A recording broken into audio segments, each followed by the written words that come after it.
The wind on that mountain in November did not sound like wind.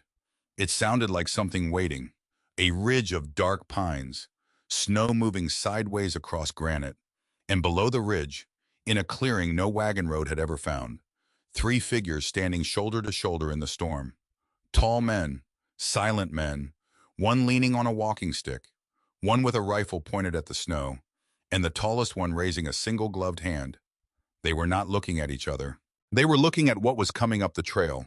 A horse, black as a river stone, riderless, most.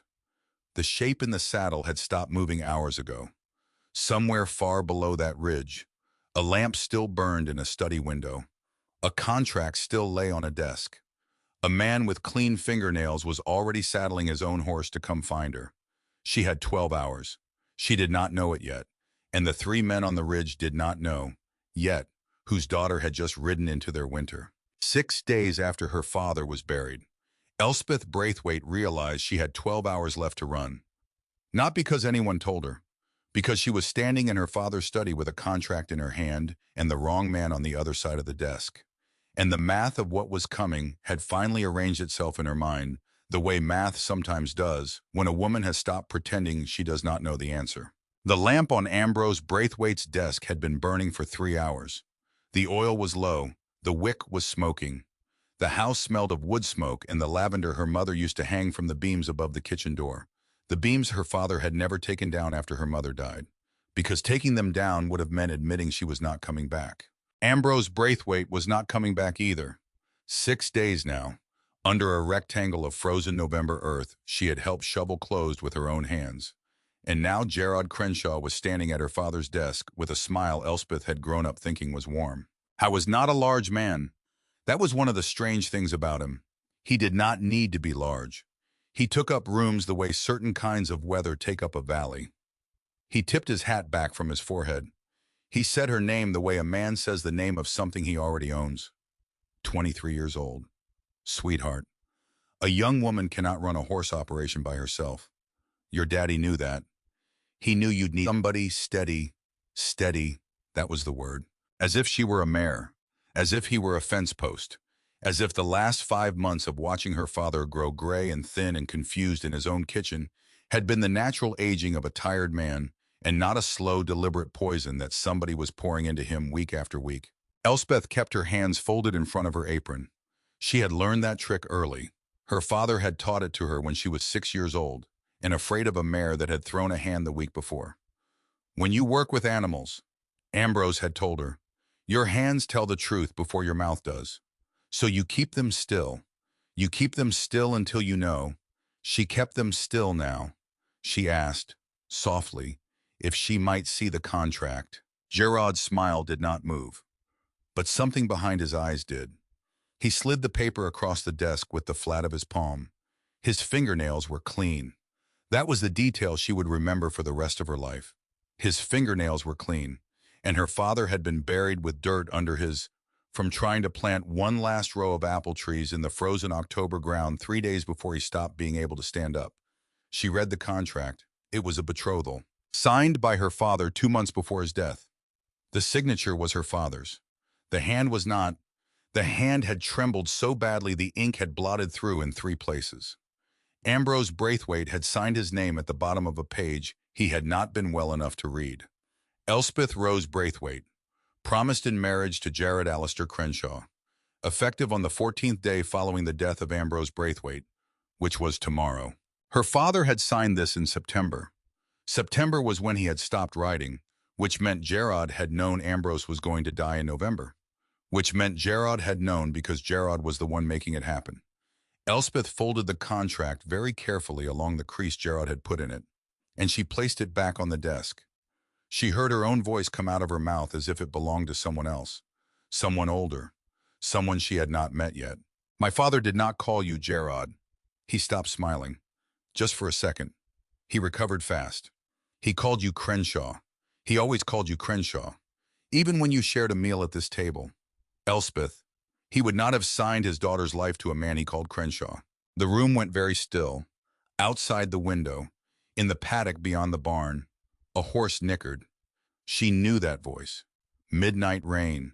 her mother's black stallion, the one nobody had been able to ride since her mother died.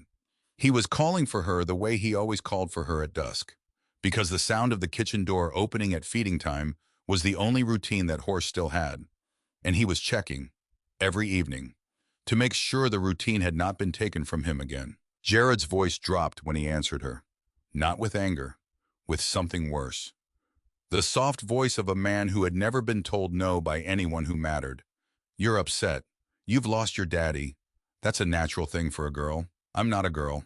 You're upset, and grief makes us say things we don't mean. So I'm going to give you tonight. I'm going to go home and sleep in my own bed. And tomorrow morning, at 10 o'clock, the Reverend will come, and we will begin the life your father asked me to give you. Then he reached across the desk and touched her cheek. His thumb brushed her jaw the way a man brushes something he intends to own. That was the moment. Not before. Not when she read the contract. Not when she saw his clean fingernails. Right then, when his thumb moved along her jawline the way a buyer runs his hand along the neck of a mare he has already decided to load into his own trailer, Elspeth Braithwaite decided to disappear. She did not flinch. She did not move away. She smiled at him the way her mother had once smiled at rough men on the road when they had stopped their wagon at a stranger's door and asked to be fed. The smile that said nothing. The smile that bought you time. 10 o'clock, she said softly. 10 o'clock. He agreed. He tipped his hat. He walked to the door. He paused there with his hand on the frame and looked back at her the way a man looks at property before he leaves it for the night. Then he was gone. His boots on the porch. His horse's hooves down the drive. The gate latch. The road. Elspeth counted to 60. Then she moved. The saddlebag was already packed. She had packed it 3 weeks ago. She had told herself, at the time, that she was only being tidy, only organizing her mother's things, except the saddlebag contained her mother's silver locket and her father's Colt revolver from the war, and $42 in coins tied inside a wool sock, and a folded map of the Northern Territories torn from the almanac in her father's study, and a wool coat lined with rabbit fur, which was not the packing of a tidy person, which was the packing of a woman whose body had known, weeks before her mind was ready, that this night was coming. She stood in the doorway of her parents' bedroom. She had not gone in there since her mother died. Her father had left it exactly as her mother had left it. The quilt her mother had pieced together in the last winter of her life was folded at the foot of the bed. The hairbrush was still on the vanity. 3 long chestnut hairs still caught in the bristles. Elspeth pressed her forehead against the doorframe. "Mama," she whispered. She had not said the word out loud in a year. "Mama, tell me where to go." The house did not answer. The house never answered. But the wind did. The wind came down the chimney the way it did every November, and it carried the smell of the mountains. Pine, cold water, something older than either. The smell that had followed her mother all her life, from a place her mother had never named. Her mother had grown up in mountains. That was all Elspeth knew. She crossed to the vanity. She opened the 3rd drawer, the one her mother had told her never to open, the one Elspeth had opened once at 7 and been slapped for. Not hard. Her mother had never slapped her hard. Just a warning. And a warning voice, some things belong to me. Elspeth. Some things I keep for me. Wrapped in linen inside the drawer sat a wooden box the size of a Bible.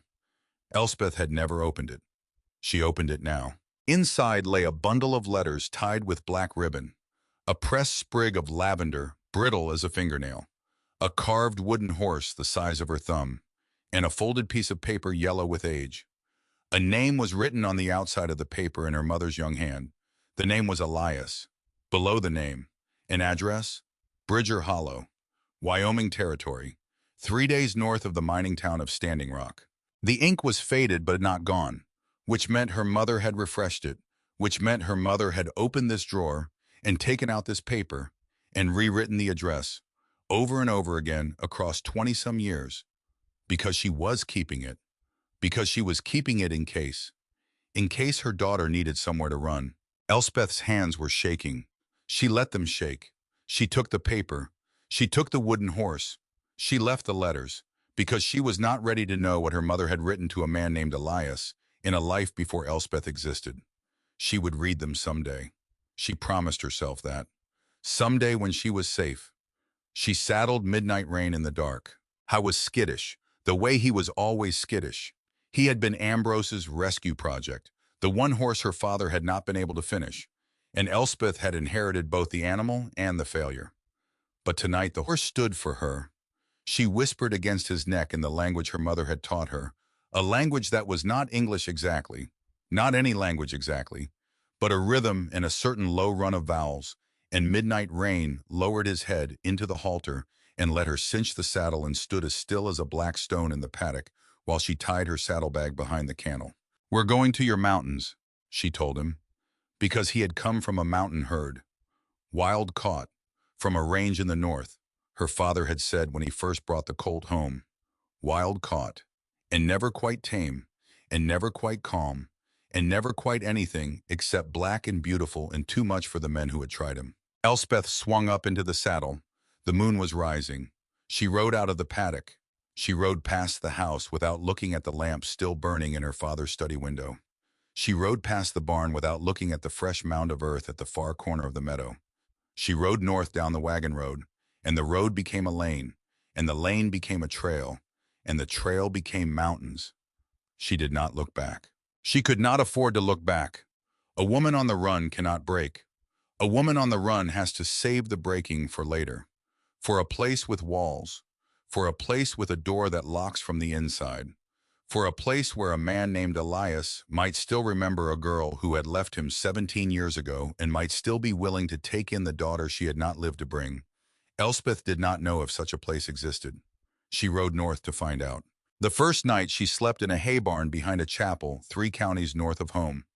The chapel was locked. The barn was not. She pushed hay against the door to keep it from swinging in the wind, and she lay down between 2 milk cows, and she cried for 2 hours without making any sound because she had a horse in a stall who was already frightened and did not need to hear her fall apart. The second day she rode through cold rain. The third day she rode through wet snow. The fourth day she rode into the country that had eaten her mother's whole young life. The trees changed. Oak became pine. Pine became a smaller, darker pine she could not name, spaced so close together the daylight came down through them in slats. The air thinned. Midnight Rain began to labor on the climbs, and Elspeth began to dismount on the steeper stretches and walk beside him with her hand on his shoulder. Because he was carrying her toward a life she was not sure existed, and she at least owed him her own 2 feet on the ground where the going was hard. The trail she was following had been an animal trail for the last 2 days. At some point that fourth morning, it had stopped being a trail at all. She noticed only because Midnight Rain began picking his own way through the trees, and she was too tired to correct him. She had begun to dream with her eyes open. That was a bad sign. Her father had told her about it once. A man freezing to death dreams before he dies. Ambrose had said, a man freezing to death sees his mother. She had not seen her mother yet, so she was not dying yet. The sky went the color of an old bruise. By noon, the snow was coming sideways. She had food. She had water. She had the coat. She did not have a shelter, because the last trapper's shack had been 2 days back, and every barn had been on land that belonged to somebody who would ask questions about a young woman traveling alone on a black stallion in November. The snow got worse. Her hands got numb. She stopped feeling her feet, which was fine, she told herself, which was fine because she was not stopping. She was going to keep riding north until she found the man named Elias, or she found the ground she was going to be buried in. Those were the 2 options. Her mother had once chosen a third option. Her mother had turned around and gone south. But Elspeth was beginning to understand what that had cost her mother, and Elspeth was not going to pay that cost. The horse stopped. She blinked. She had been asleep in the saddle. She did not know for how long. She squinted into the snow. There were shapes in front of her. 3 shapes. 3 tall, dark shapes spread across the trail, standing so still she had thought at first they were trees. They were not trees. Trees did not carry rifles. The tallest one lifted a gloved hand. Slow, deliberate, the kind of hand raise a man uses to a horse when he means to say, I see you. I am not moving. Whatever you decide is up to you. The middle one had his rifle down, pointed at the snow at his own feet, which was a thing men only did when they had already decided you were not a threat.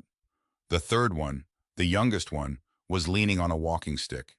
None of them had spoken. The one with the raised hand spoke first, and his voice carried through the snow the way a stone dropped into water carries a low sound that came from farther inside a man than most voices came from.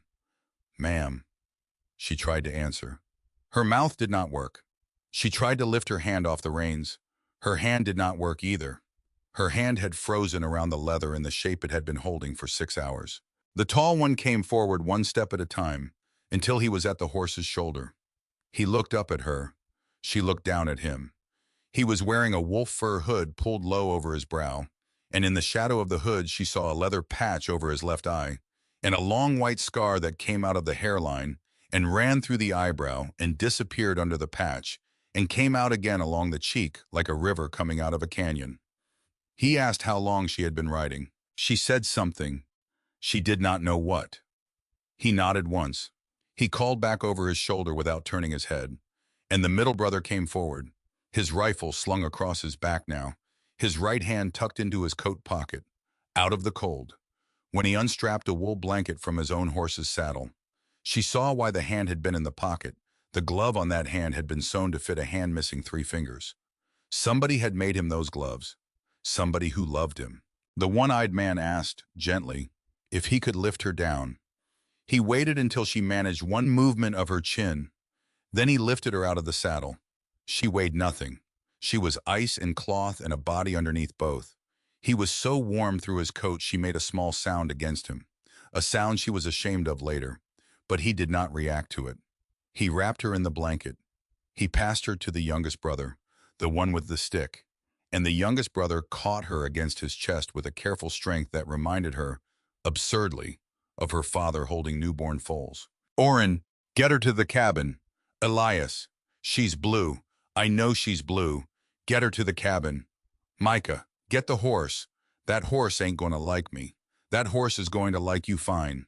He can smell the mare on you. He knows you're safe." The middle brother said something under his breath that Elspeth did not hear, because Elspeth had begun to lose the thread of the world. She heard faintly, Oren asking who owned a black stallion that came up a mountain alone in November. She heard the one-eyed man answer, in a voice she would remember for the rest of her life, that the horse looked like a horse Tamsin used to talk about. Then she was asleep against Oren's chest.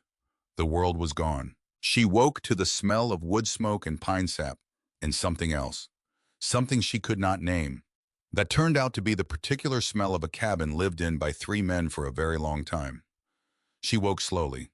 Her body remembered pain before her mind remembered how she had gotten it. Her feet burned. Her hands burned. Her face felt raw.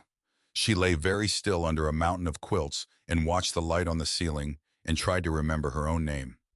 Elspeth. Elspeth Braithwaite. She remembered. She remembered all of it. She turned her head. A young man was sitting in a chair by the window, carving something with a small knife. His hair was the color of dry grass. His face was clean-shaven and younger than the rest of him seemed. A wooden walking stick leaned against his chair, its handle carved into the shape of an elk. He noticed her watching. He did not jump. He did not smile broadly. He set the knife down, careful and slow, and folded his hands over the piece of wood in his lap, and told her she was safe. She tried to speak. Her throat cracked. I was already reaching for a tin cup on the small table beside him. He came over, moving carefully with the stick, and he lifted her head and gave her water one small sip at a time. He did not touch her more than he had to. His hands were as gentle as she had once believed her father's hands were gentle, back when she was small enough to sit on Ambrose's knee. His name was Oren, he told her. His brothers were Elias and Micah. There were only 3 of them at the cabin, and her now, and her horse, alive in the stall, cold as a river stone when they got him in, but alive. He asked her name at last. She did not want to give it to him, which was the thing that surprised her most, that she had ridden 4 days to reach a name in her mother's handwriting. And now that she was here, she did not want to hand him hers, because giving him her name would begin something. And she was afraid, very suddenly, of what she was about to begin. She gave it anyway. Elspeth. Elspeth Braithwaite. He said it back to her without any change of expression.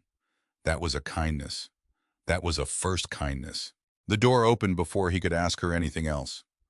Cold air rushed in. A man ducked under the lintel. He was so tall he had to bend to come through the door, and when he straightened up on the other side of it, the cabin seemed to shrink. Dark hair going gray at the temples, beard trimmed close, leather patch over the left eye. The long white scar came down out of the hair, ran through the eyebrow, disappeared beneath the patch, and came out again along the cheek like a river coming out of a canyon. I saw she was awake. He stopped in the doorway. For a very long moment, he did not come any farther into the room. Orrin, without turning, told him quietly that she was awake, and that her name was Elspeth Braithwaite. The man in the doorway did not move. Elspeth, because she was tired and because she had run out of good ideas, told him her mother's name, Tamsin Wycombe. The one dark eye stayed on the tin cup on her table for what seemed like a long time. Then the tall man reached back behind himself and closed the cabin door, and did not come to her bedside. He crossed to the fire instead, picked up a piece of split pine, set it on the coals, crouched, one knee down, stayed there. I told Orrin, in a low-level voice, to get more water into her, broth if she could hold it, not to let her sit up yet. Her feet were bad, he said. He did not want to see how bad until tomorrow. Elias, Orrin began. I'll be in the barn. Elias, she said. I heard what she said. Orrin, the tall man got up, walked to the door, put his hand on the latch, stood there with his back to the room, and Elspeth watched the shape of his shoulders under the wool coat, and felt, without being able to name it, the particular kind of stillness that comes over a man who has been struck by something he cannot afford to show.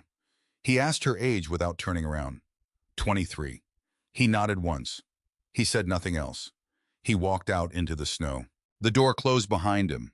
The cold air slowly warmed. The fire cracked.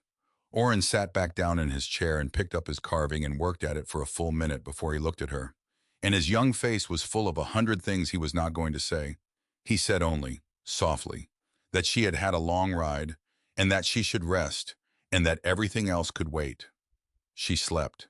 She dreamed of her mother. She dreamed her mother was standing in a meadow full of horses and saying, I'm sorry, my darling. I'm sorry, I'm so sorry.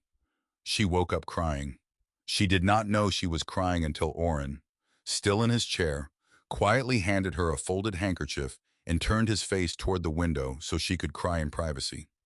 Which was, she thought later, the moment she understood what kind of house she had ridden into. It was full dark when she woke again. The fire had burned down to steady coals. Someone had lit a lamp on the table beside the bed. Orrin's chair was empty. In its place, on a low wooden stool, sat the middle brother, Micah. I was watching the fire. He had not noticed she was awake. She used the moment to look at him. I was younger than the one-eyed man by several years. His hair was a darker gold, cut short. His beard was neat. His shoulders were enormous. He wore a work shirt rolled up to the elbows despite the cold, and she could see the corded muscle in his forearms, and she could see the right hand that was missing 3 fingers. He had caught it in something bad. That was what she thought. Not a knife. A knife takes 1 finger. Something bad had taken his hand, and it had been a long time healing, because the scarring was old and settled, and he had learned to use what remained with the ease of a man who no longer thought about it. He turned his head. He caught her looking. He did not tuck the hand away. He looked back at her. Hungry. Not a question. A statement. The way a man talks to a woman he has already decided not to fuss over. A little. Broth. Yes. He got up, ladled soup from a pot into a cup, brought it back, set it on the table, did not offer to hold it for her, which was, she understood, a kindness. She sat up carefully. Her feet screamed. She ignored them. She wrapped both hands around the cup and drank. He watched her drink without watching her drink. If such a thing was possible, the way a man watches a horse take water on the first day it has been offered. He asked, after a while, if she knew why his brother had left the cabin without eating supper. No. He nodded slowly. He told her it was fair that she didn't know yet. He said he would tell her one thing and then leave her be. He leaned forward. His eyes in the lamplight were gray, the gray of river ice. Whatever you came here running from, ma'am, you're not running anymore. You made it. You made it to the place your mother sent you. Her breath caught. She asked how he knew her mother had sent her. He stood up, stretched, put the stool back where he'd found it. Because my brother Elias hasn't taken that eye patch off his belt pouch in 17 years, except to put it on his face. And your mother is the reason it's on his face. And you got her mouth. Ma'am, same mouth. Even when you're sleeping. He walked to the door, put his coat on, paused with his hand on the latch and told her, without turning back, to rest. In the morning, he said, they would bring her to Elias, and Elias would tell her what he had been waiting 17 years to say to somebody. It would not be to her exactly, but she was the closest thing he was ever going to get, and it was going to have to do, for all of them. He went out. The door closed. Elspeth lay in the strange bed in the strange house and looked at the ceiling and said, out loud, to no one, Mama, what did you not tell me? She slept until dawn. She woke to the sound of her horse. Not any horse. Her horse. Midnight rain, out somewhere behind the cabin, calling. Not the panicked call she was used to. Not the wild call she had lived with for a year since her mother died. A different call. A call that said, I am here. I want to know where you are. She sat up. Her feet still burned. She did not care. She pushed the quilts back. She was wearing a man's flannel shirt that came to her knees. Someone had cut her wet clothes off her at some point and dressed her in this. She did not want to think about which one of them had done it. She hoped it was Oren. She suspected it was Elias. She could not think about that yet. She stood. She wobbled. She held onto the bedpost until the room settled. She walked, slowly, in bare feet, across the floor. Because the horse was calling her. Because she had not answered him in 5 days. She opened the door. The morning light was the color of a peach. The cabin sat in a clearing surrounded by tall, dark pines. Beyond the clearing, mountains rose. Beyond the mountains, more mountains. To her right, tucked against the tree line, was a small barn and a paddock. In the paddock, black against the snow, stood Midnight Rain. Beside the fence, one hand resting on the top rail, stood a tall man with a leather patch over his left eye. He was watching the horse. It was not touching him. He was just watching. She stepped out of the cabin. The snow was so cold it made her feet stop hurting for a moment, and then start hurting more. Elias turned his head fully so his good eye could see her. He took her in, the flannel shirt, the bare feet, the bandages on her hands. He said nothing about any of it. He told her the horse knew her step and had been watching that cabin door for her for an hour. She walked to the fence. Every step was a small hell. She reached the top rail and put her hand on the wood, an arm's length from his. Midnight Rain came to her. He came all the way. He put his nose in her palm and breathed out hard and trembled the way he had trembled when her mother died. And he stood. She began to cry. She did not want to. She did not stop. Elias, quiet as snow falling on snow, told her that her father was dead. She nodded. And your mother?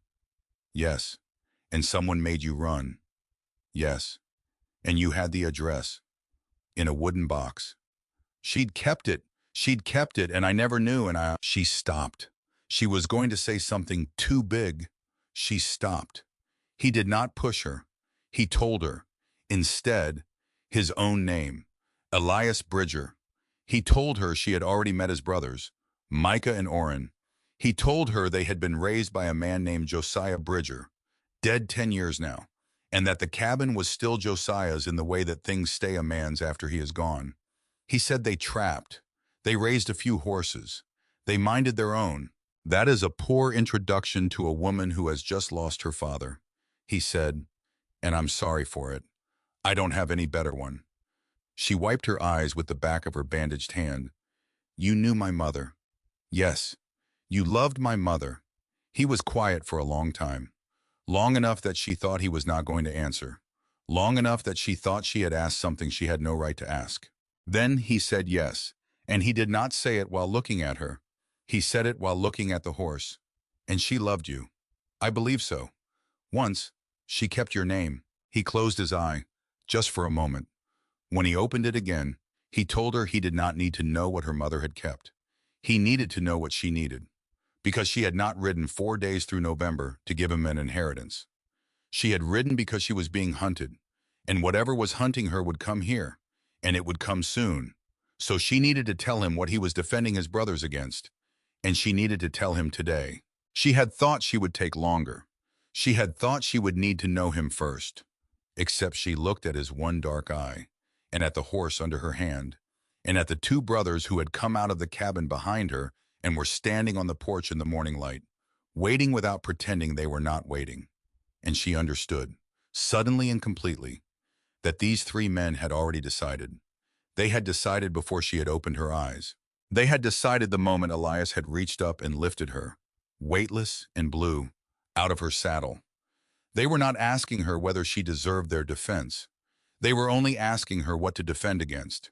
She held on to the fence rail. She let her weight settle. Midnight Rain leaned his big black head against her shoulder as if he had understood the question too. His name is Jared Crenshaw.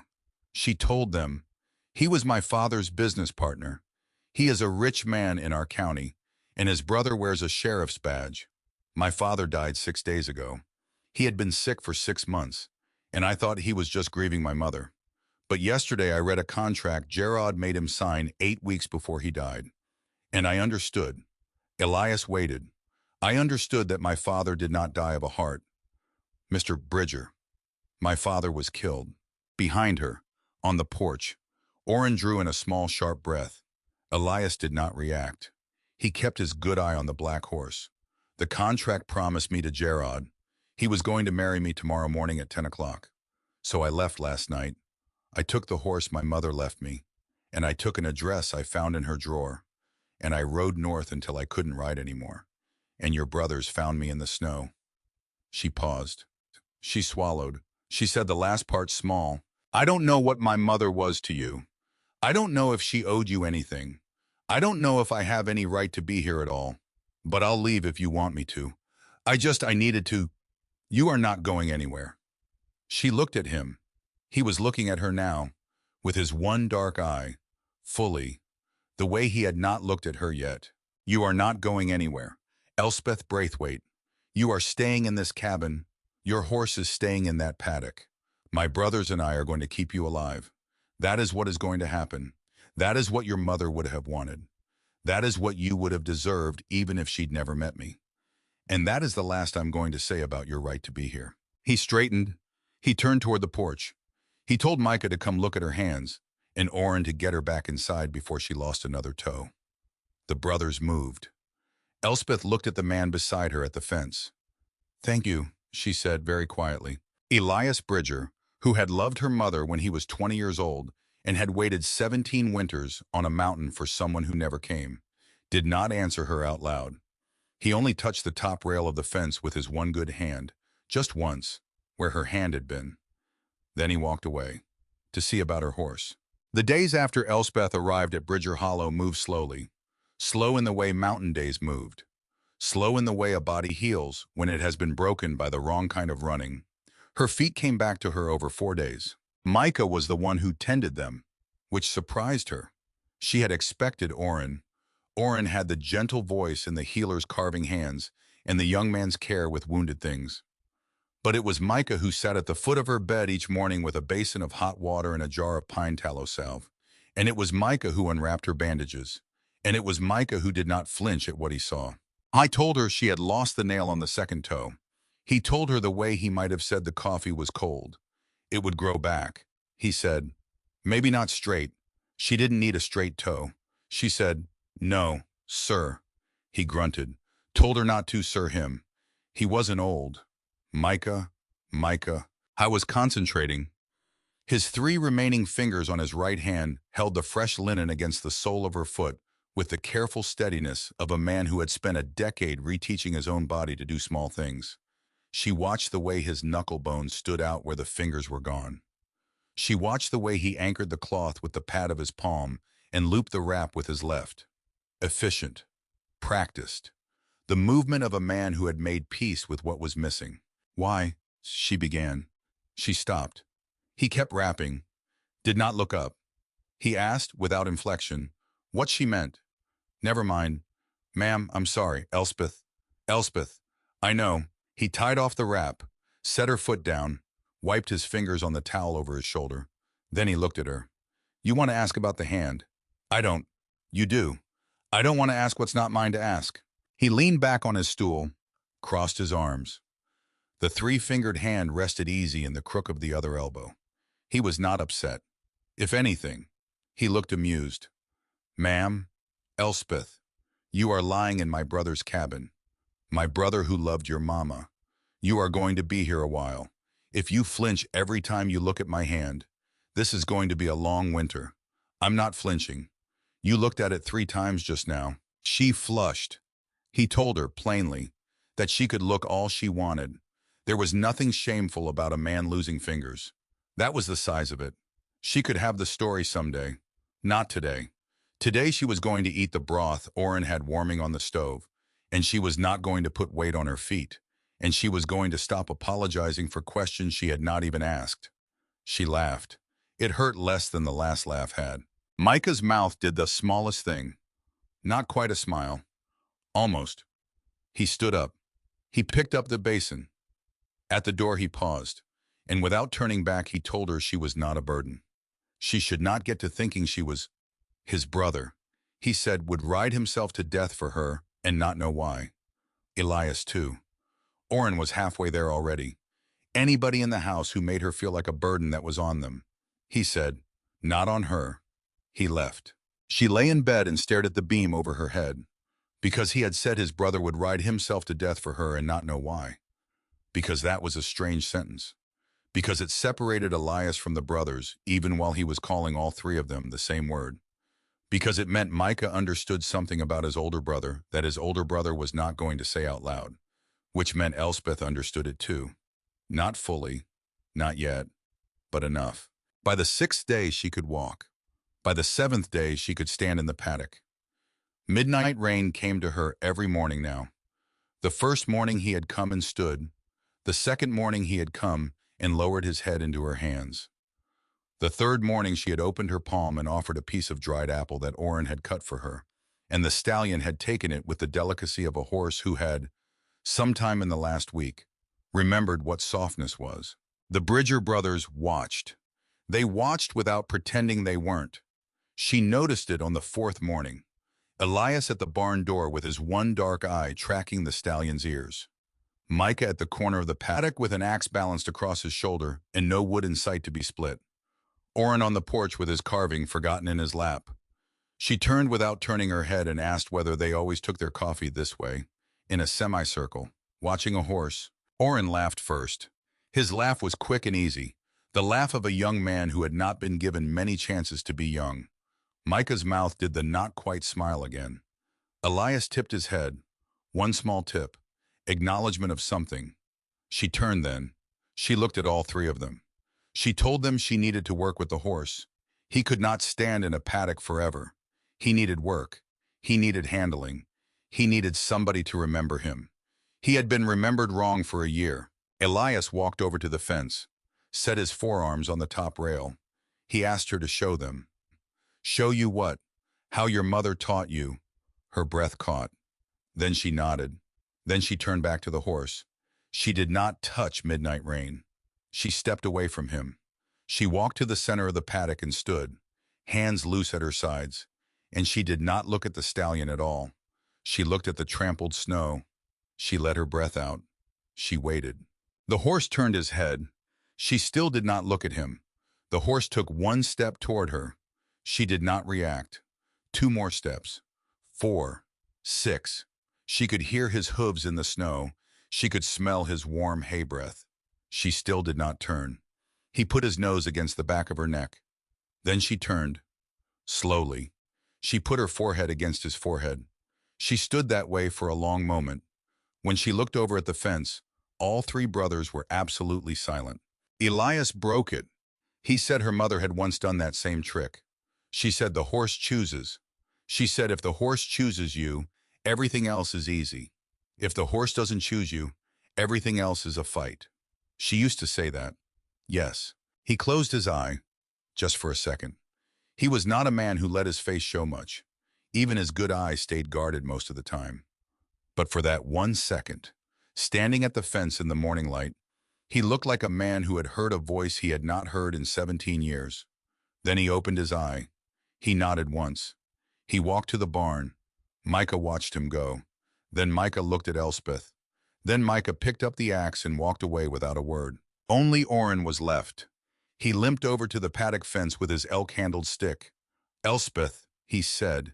Yes. He hasn't been all right in 17 years. I want you to know that. Orrin, I want you to know it because I want you to be careful. Not with him, with yourself. He's going to look at you and see her. He knows he will.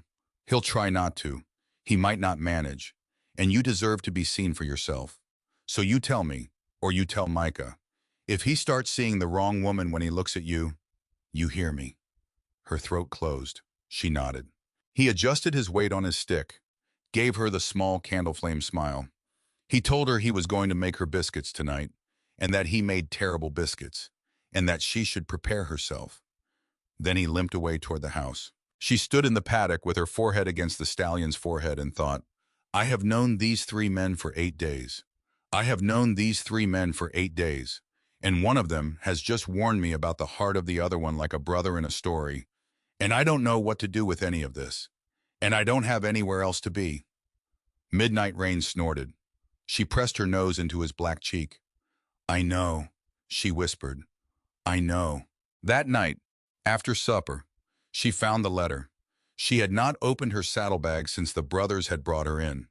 Micah had set it in the corner of her room, and there it had stayed, canvas stiff with cold, buckles frozen. She had not been ready to look inside. She was ready now. She sat on the edge of the bed with the saddlebag between her feet and opened it. She took out the wool coat and folded it. She took out the folded map. She took out the wooden horse from her mother's drawer. She took out the paper with the name Elias and the address of Bridger Hollow. She set them all in a row on the quilt. At the bottom of the bag, wrapped in linen, was something she had not put in there. Her breath stopped. She had not put anything wrapped in linen in her bag. She had packed the bag herself. She had checked it twice. She had ridden north with it strapped to her horse for 4 days.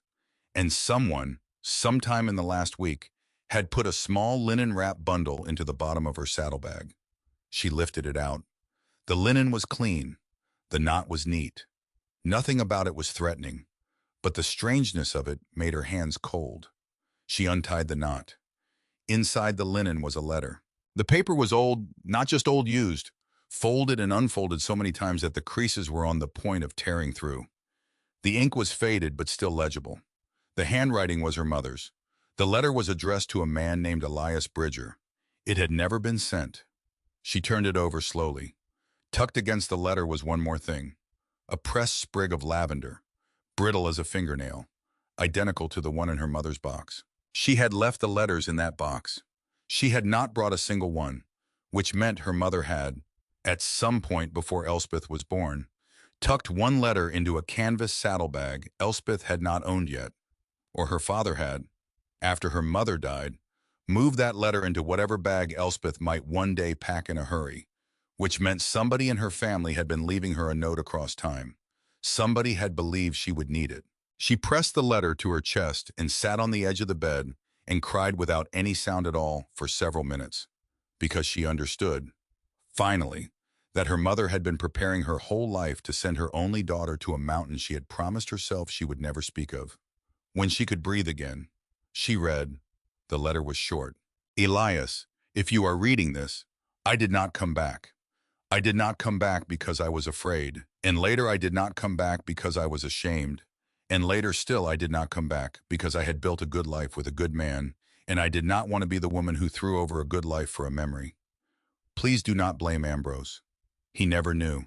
He was gentle to me until the last day, and if I have failed anyone, I have failed you and my sister and no one else. If our girl ever finds you, keep her. She will have your eye for a horse whether or not she has any of you in her. And if she comes to you in trouble, do not ask her to explain. Just keep her. Tell her I loved her father.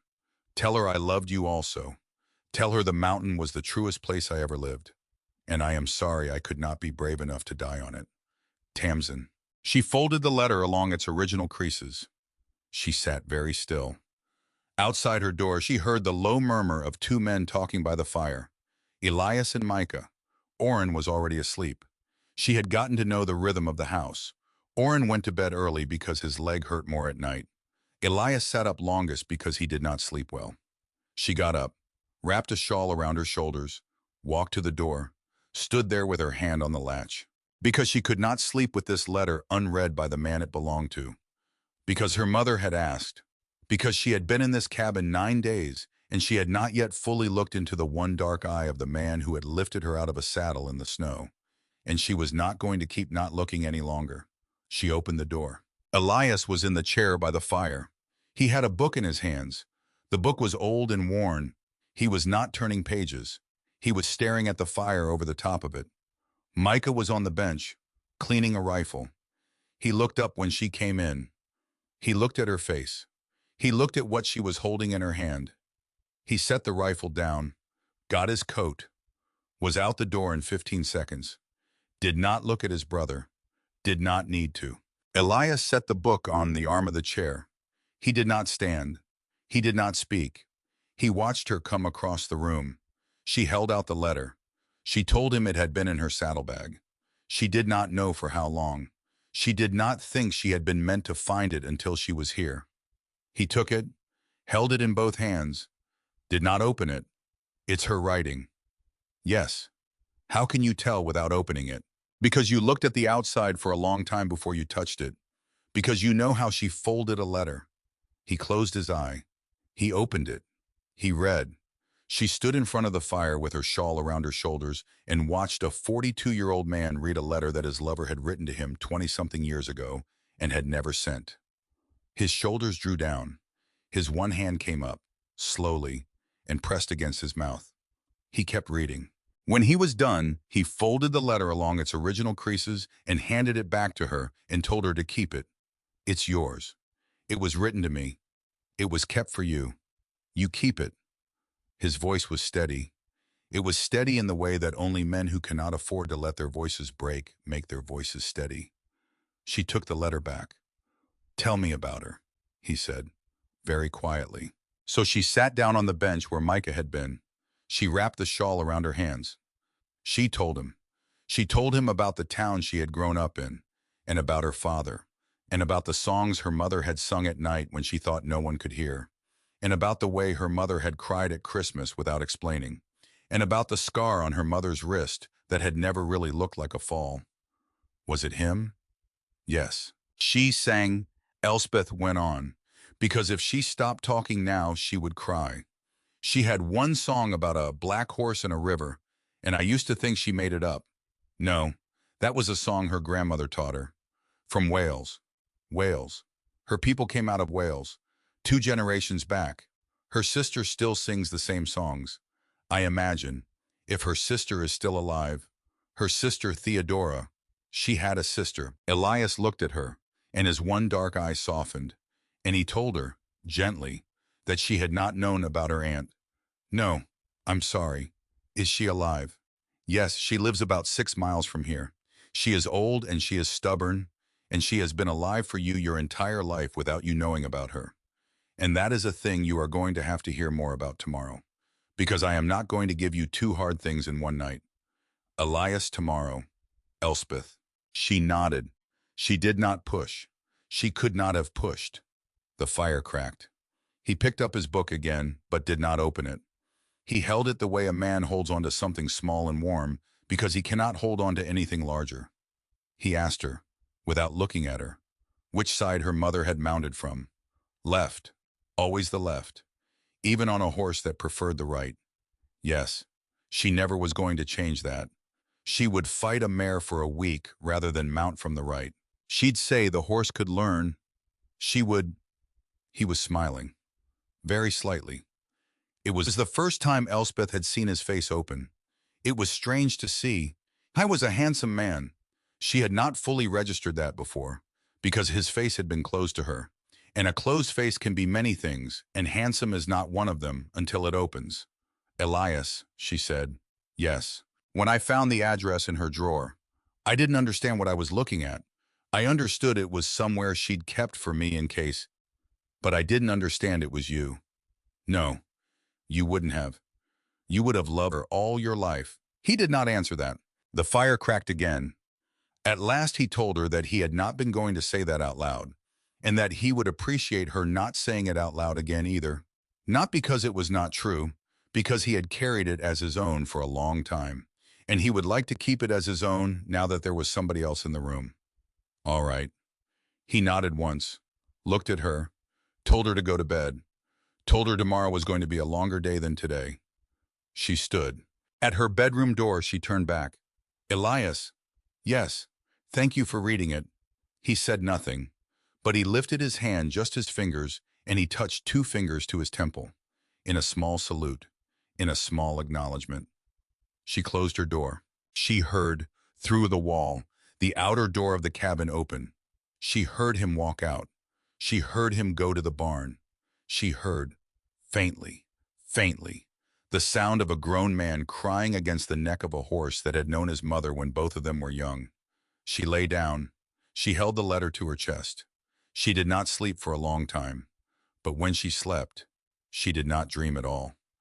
The next morning was the morning Elspeth met her aunt. Elias took her himself. He would not let one of the brothers take her. He put her on a small chestnut mare, and he rode in front of her on a big bay. And they went east through pines and out into a meadow and up through a rocky pass. It took most of the morning. He barely spoke. She understood he was preparing himself. The cabin they came to was not a cabin. It was a stone hut built into the side of a cliff, with a chimney and a small door, and a woman in a heavy blue dress standing in front of it, as though she had been standing there for hours. The woman was old. Her hair was iron gray, braided down her back. Her face was the face of a woman who had spent 40 years outdoors. Her eyes were pale blue, and they were fixed on Elspeth from 100 yards away, as if she had been waiting to see her all her life. Elspeth slid off her horse. The old woman came forward, slow, steady, not fast, as if she had learned that fast frightened people. She stopped 6 feet from Elspeth, looked at her, told her to come. Elspeth walked. The old woman touched her face with both hands. Cheeks. She examined her the way a woman examines a foal she has been waiting on for a whole season. She told her she had her mother's chin. Elspeth started to cry. She had not meant to. She had spent the morning promising herself she wouldn't. But her aunt's hands were the same shape as her mother's hands, broader in the palm, but the same fingers, the same warmth. Theodora Wycombe pulled her in and held her, and into her hair told her, "My sister sent you to me. My sister sent you to me at last." They sat in the stone hut for 4 hours. Elias sat outside on a log and did not come in. That was what he had said he would do. Give them the day. He had said he would come back at dusk. He had said he would come back at dusk. Theodora built up the fire. Theodora gave her tea.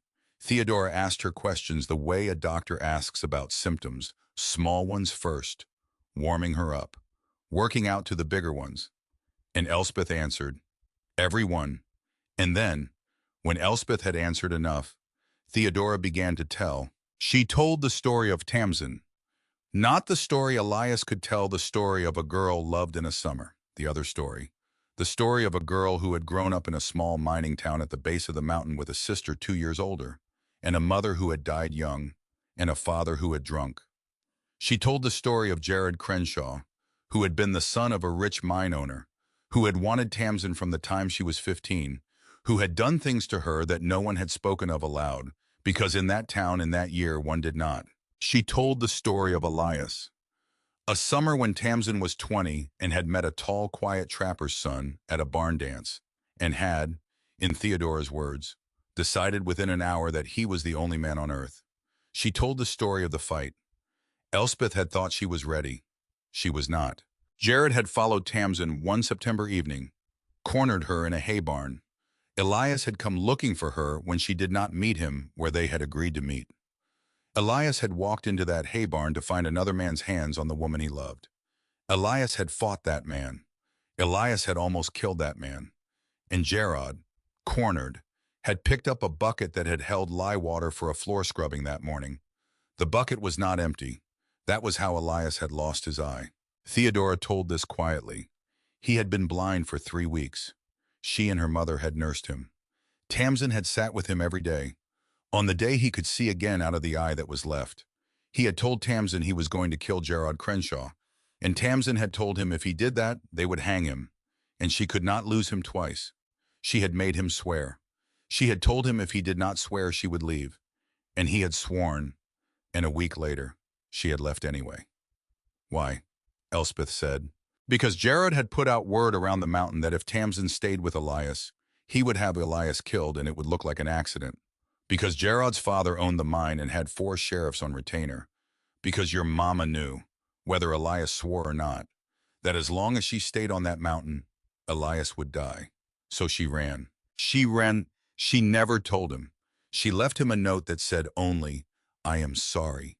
She left me a note that said only, keep him alive. She left the mountain. She met your father 100 miles south, and he was kind, and she was tired, and she stayed. She wrote me 1 letter. Later, she said she was well. She said she was a mother. She said she loved her husband. She said she had not stopped loving Elias, and she never would. But she had made her peace, and I made mine, and I stayed on this mountain to watch, because someone needed to watch, in case Gerard ever came looking, or in case her daughter ever needed a place to run. Elspeth stared at her tea. She said her aunt had been watching for her for 23 years. You are worth watching for, child. Elspeth put her tea down. She was crying again. She did not know when she had started. My father, yes. Did he know? He knew there had been someone. He did not know a name. He was a good man. He did not ask questions your mama did not want to answer. Did he know she never stopped? Yes. And he loved her anyway, because he was that kind of man. Elspeth, child, some men are that kind of man. Your father was. Your Elias is. Learn to see it. It is the most important thing your mama could have taught you, and she died before she could. Elspeth nodded. She could not speak.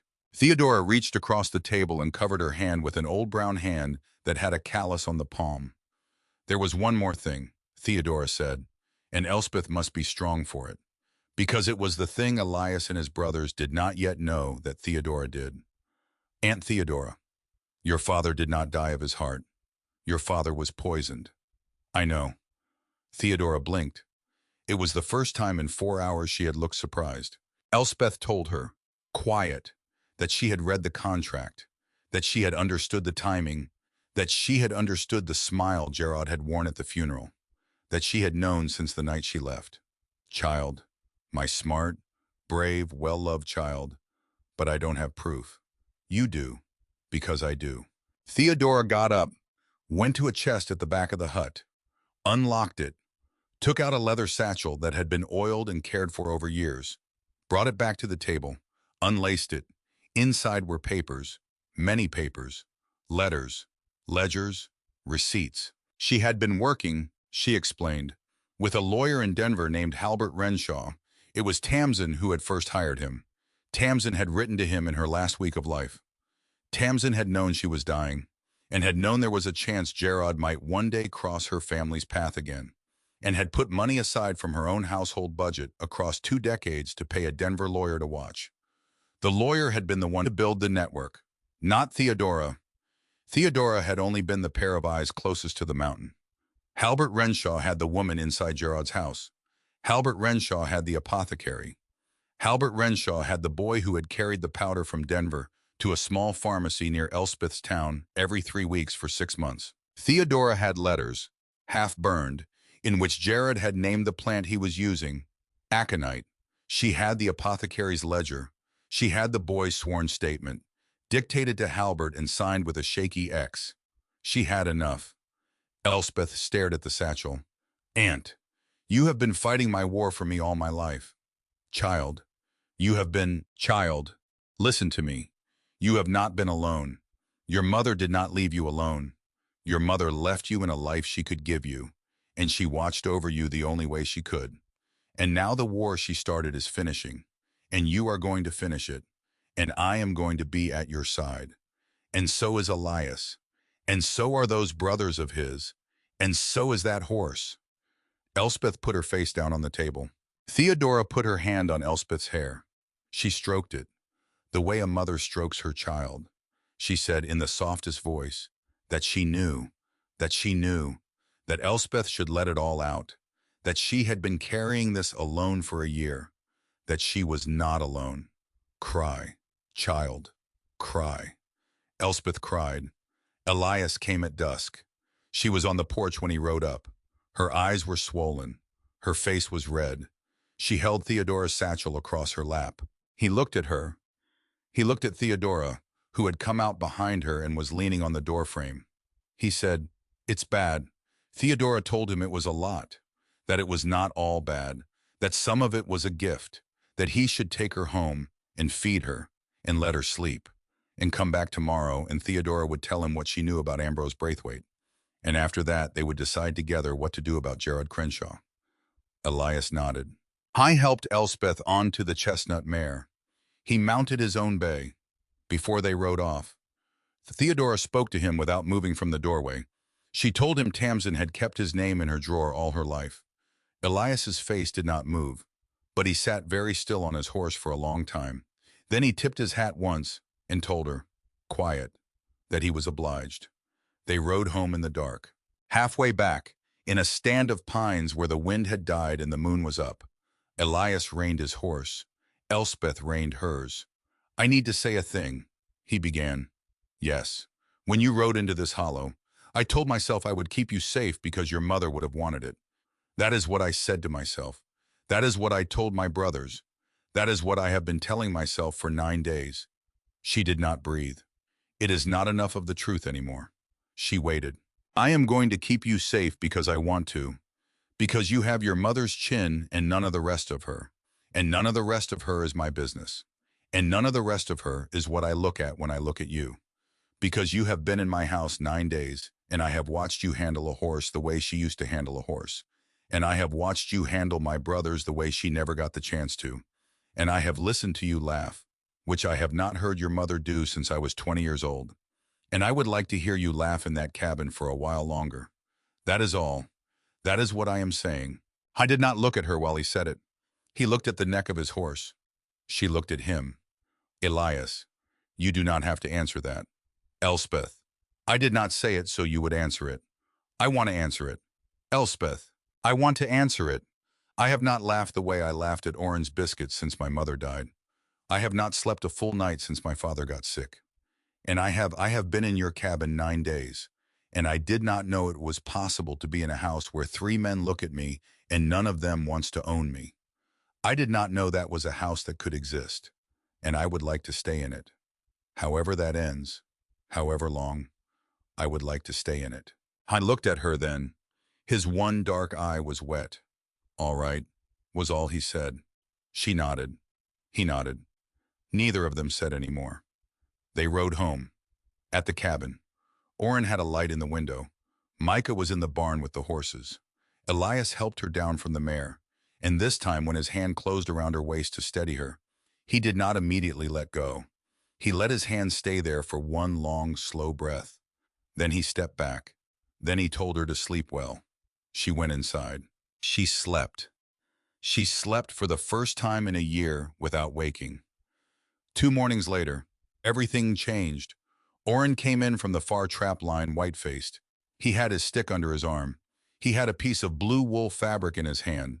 He set it on the table in front of Elias. I had found it, he said, snagged on a branch about a mile below the low pass. Cavalry blue coat scrap. Fresh or fresh-looking. He had gone a little further. There were 3 sets of prints along the ridge. 2 men, 1 horse. Watching this hollow, Micah picked up the fabric. He looked at it. That's not cavalry. He said, no. Orrin said, that's Levi Crenshaw's coat. Elias turned, full body, his one dark eye going hard. Micah went on, in a slow, flat voice, that Levi Crenshaw's badge had not been earned. It had been bought from a clerk in Cheyenne named Halper, who had taken bribes for 3 years before he was fired. The badge did not hold. The badge would not stand a real marshal's inspection. Anything Levi Crenshaw did with that badge, he did as a private citizen breaking the law. Elspeth stared at him. How do you know that? Because I have known that man was going to come here someday. I have been getting ready. I have a friend in Cheyenne who kept me current on him. Micah. Elspeth. You have been getting ready for a decade. Ma'am, 10 years. He met her eyes. He was quiet. Then he said quietly that the day Gerard Crenshaw had taken his fingers in a lumberyard in her town, he had promised himself he would live long enough to see him hang. He had not known whether the day would come. He had thought it might come, someday. He had been prepared for it. Now the day was coming, and she did not need to look at him like he had been a monster in her house, because he had not been a monster. He had been a man biding his time. There was a difference. The room went very still. Orrin, gently, told him not now. She had just found out about her aunt. I know. Orrin, I said what I said. I ain't taking it back, but I'm sorry the timing wasn't kinder. Elspeth put her hands on the table. She steadied herself.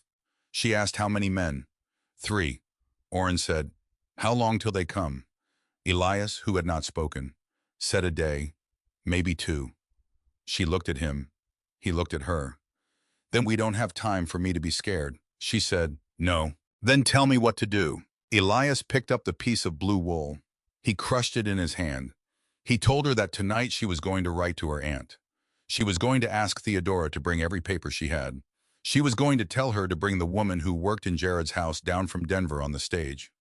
They were going to send for the real marshal in Cheyenne, a man named Amos Kirby, who had promised Josiah Bridger on Josiah's deathbed that if the mountain ever called, he would answer. They were going to meet Gerard and Levi Crenshaw on ground that they had chosen, and they were going to end this. All right, Micah said. Elias, what? There's one more thing. He held up the piece of blue wool. This snag wasn't from today. It's got frost crystals in it. It's been out there a week, which means they've been watching us longer than we thought, which means they know about Elspeth, which means Gerard already knows she's here, which means the men on the ridge tonight aren't scouts. Orrin went pale. They're waiting for reinforcements. Micah finished, flat, steady, like a man reading a shopping list, and Gerard is on his way. The lamp on the table flickered. The wind pressed against the window. Somewhere in the paddock, a black stallion who had once carried a woman named Tamsin nickered low into the cold night air.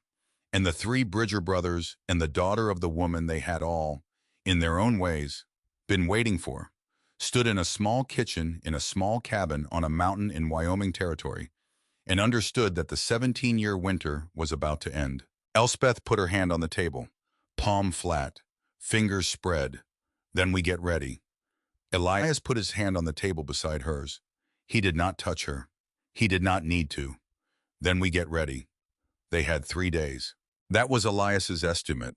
Once he had walked out into the yard alone and looked at the sky for a long time and come back inside and set a mug of coffee on the table and told them so. 3 days from the moment Micah crushed the blue wool in his fist to the moment Gerard Crenshaw would ride up the low pass with however many men he had brought. 3 days to prepare. 3 days to send for the marshal. 3 days to decide who lived through the next dawn and who did not. Theodora rode out that same night. Not east to Cheyenne. That would have taken too long. She rode northeast instead, to a rail town called Ambler Junction that she knew Elias did not know about, because Theodora Wykeham had lived on that mountain for 23 years while pretending not to, and had traveled every trapper's road within 100 miles at least twice. Ambler Junction had a telegraph office. Ambler Junction was 2 days on a fast horse. Theodora, at 71, was not going to ride herself. She was going to ride to a friend named Sarah Buckthorne, who kept the last farm before the switchback, and Sarah's grown son would ride the rest of it. And Sarah's son knew the operator at Ambler, and Amos Kirby would have the telegram in his hand before noon of the second day. Amos Kirby, as it happened, was in Fort Laramie that week and not in Cheyenne. Fort Laramie was closer. That was the piece of luck. Amos would have a hard ride to make it in 3 days. Amos would make it. Elias had known Amos most of his life and had never seen him fail to make a hard ride when a mountain called him. Elspeth did not sleep the night Theodora left. She sat at the kitchen table with the leather satchel open in front of her, and she read every paper her aunt had gathered across 6 years. She read the burned edges of Jared's letters. She read the apothecary's receipts. She read Halbert Renshaw's careful lawyer's notes. She read the boy courier's confession, dictated in Denver and signed with a shaky X. She read her own father's death, written out in another man's careful handwriting. She did not cry, because she had run out of that particular grief 3 days ago in her aunt's stone hut and had not yet grown a new supply. Orrin sat with her. He did not speak. He carved a small horse out of a piece of pine and set it beside her hand at some point around midnight. He got up once to add wood to the fire. He got up again to bring her tea. He limped, but softly, so as not to disturb her reading. At 2 in the morning she asked him a question. Why didn't they hurt you when it happened? He set down his knife, looked up, asked what she meant. And when you were 15, the horse, I was quiet a long time. He said, you already know it wasn't a horse. Did Elias tell you? Elias told me you don't come in the paddock from the right side. So I asked myself why. So I asked Micah. So Micah told me a little. He said it was a horse Gerard owned. He said the horse was frightened. He said the rest was mine to hear from you. Orrin looked at his hands. He turned them over. He turned them back. I told her. He had been 15. He had been down at the base of the mountain running an errand for Josiah. There was a black colt in a corral behind Crenshaw's stable, and he had seen a man beating it. He had not known it was Gerard. He had only known it was a man and a colt, and the colt was screaming. So he had climbed the fence. So he had gotten between them.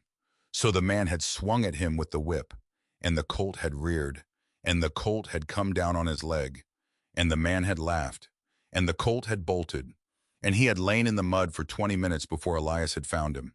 His leg had been broken in 4 places. The colt had been gone by the time they got up. Josiah and Elias had set the leg. It had not set right. It never had. She listened. She did not interrupt. That colt, he went on, that colt grew up. That colt has been sold and beaten and passed hand to hand for 15 years. And I heard about him from time to time when men came up to the mountain to buy pelts. And they would talk about the black stallion that couldn't be broken. And I would wonder if he was still alive. And I would wonder if he remembered me. He stopped, looked up at her. Elspeth, the stallion in the paddock, midnight rain. He came from a mountain herd. That's what your daddy said. Wild caught. From the north. Yes. He's got 4 white socks. Yes. His left ear notches back when he's frightened before the right one does. Yes. How do you? Because it's the same horse. Elspeth, it's my horse. It's the one that broke my leg. He must have been sold south when he ran. Somebody caught him and passed him along, and he ended up wild caught again in your daddy's papers. Because nobody wanted to name him. It's the same horse. She sat back in her chair. Because of course it was. Because her mother's stallion, the one her mother had loved, the one her mother had left her, was the same wounded animal that had broken this quiet young man's leg 15 years ago. Was the animal Jared Crenshaw had beaten as a colt in a corral behind his stable. Was the animal that had ended up in Ambrose Braithwaite's paddock because Ambrose had a soft heart and had bought him at a Denver auction for $11 from a broker who could no longer keep him fed. A horse and a girl and a mountain and a man, and the same cruel man's shadow across all of them. And none of it accidental. None of it. Every piece of it a debt owed. She asked, softly, if Orrin had seen the horse yet. Really seen him. I've been standing at the paddock every morning while you work him. Elspeth, I've been standing there because I've been trying to work up the courage. Come with me tomorrow. Elspeth, come with me tomorrow at first light.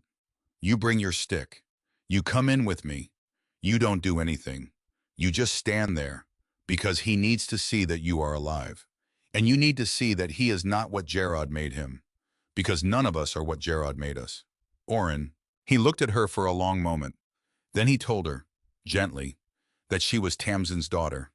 That she was Tamsin's daughter and she was somebody else too. And he did not quite have her shape yet, but he liked the shape she was making. She smiled at him. Small, tired, real. Go to sleep. Oren, I'll finish these papers. He got up, limped to his door, paused at the threshold, told her, without turning back, that tomorrow morning he would be at the paddock at dawn. He went to bed. She read until dawn. At dawn, Oren stood in the paddock beside her. He held his stick in his left hand. His right hand was open at his side. He did not look at midnight rain. He looked at the ground. Elspeth stood beside him. Midnight rain, at the far side of the paddock, had gone very still. Because the black stallion could smell him. Because horses remember. Because horses remember everything about the humans who have marked them. And this human had climbed a corral fence at 15 and put his own body between a whip and a colt's ribs. And horses remember that even more than they remember pain. The stallion took 1 step, 2, 6. He crossed the paddock the way he had crossed to Elspeth on her first morning at the fence, in that slow drift that pretended it was not a decision. He stopped 4 feet from Oren, extended his neck, put his nose in Oren's open palm. Oren made a small sound, not a word, not even a whimper, an animal sound. The sound of a wound, 15 years old, finally being closed. He lowered himself into a crouch on his good leg, kept his hand under the stallion's nose. The stallion followed him down. Their faces were level, black horse face and young man face, breath and breath. Oren whispered something Elspeth did not hear. The stallion breathed out, long, full-bodied, a releasing breath, a finished breath. Oren stood back up, turned to Elspeth. His eyes were wet. His mouth was open in the shape of a laugh that had not yet arrived. He's not angry, he said. No, he's not angry at me. No, Oren, he forgave me. She stepped forward, put her arm around his shoulders, held him. He was tall enough she had to reach up. He leaned his forehead down against the top of her head. Behind them, on the porch, Elias watched them and did not come down. Beside Elias, Micah watched them and did not speak. At last Micah, without turning his head, told his older brother that Elspeth was going to marry him. Micah, don't do that. I'm not doing anything. I'm noting a fact. In case you missed it, older brother, because I know you sometimes miss things when they're happening in your own front yard. And this is happening in your own front yard. And I'd like the record to show that I noticed first. Elias made a sound in his throat that could have been a laugh. He told Micah to get inside. They had a war to plan. They planned all morning. The plan was Elias's, but the shape of it came out of all 4 of them. And by noon it was a thing they could each carry a piece of. Piece 1 was Theodora. She was already gone. Sarah Buckthorn's son would be on his horse to Ambler Junction by dawn tomorrow. Piece 2 was the ground. Elias would not fight in his own yard, would not risk his brother's cabin, would not risk the barn where his horses had learned to be gentle. He picked a place instead, a wide sloping shelf of granite 4 miles down the mountain, called Ravenscar Pass, where 3 trails converged and there was no cover for a shooter above. Ravenscar was where Elias's father had brought elk down 40 years ago. Elias knew every stone on it. Gerard knew none. Piece 3 was the bait, and this was the piece Elspeth had to carry. Elias had said no. No, Elspeth had said yes. Elias had said no again. Elspeth had said if anybody else was going to be seen in her coat, it would be her aunt or one of his brothers, and she would not do that. This was her war. She would stand at the front of it. Micah had said quietly from across the table that she was Ambrose Braithwaite's daughter and Tamsin Wycombe's daughter, and there was not a person on this mountain who was going to talk her out of that. Let it be. And Elias had let it be. Piece 4 was the horse, which nobody wanted to speak about, but which they all understood, because Midnight Rain was going to be at Ravenscar with them. Not because they needed him, because he needed to be, because a horse that had been used against a boy and a woman and a father had earned the right to look his old owner in the eye, even if he never trampled him, even if he only stood there in the snow. Piece 5 was the fallback. If it all went wrong, if Amos did not come in time, if Gerard brought more men than expected, if Elspeth was taken, Elias had a fallback. Elias did not share it in the kitchen. Elias only told them there was one, that he had thought about it, that they did not need to know it, that if it came to that, they would know it when it happened. Micah watched his older brother's face when he said this.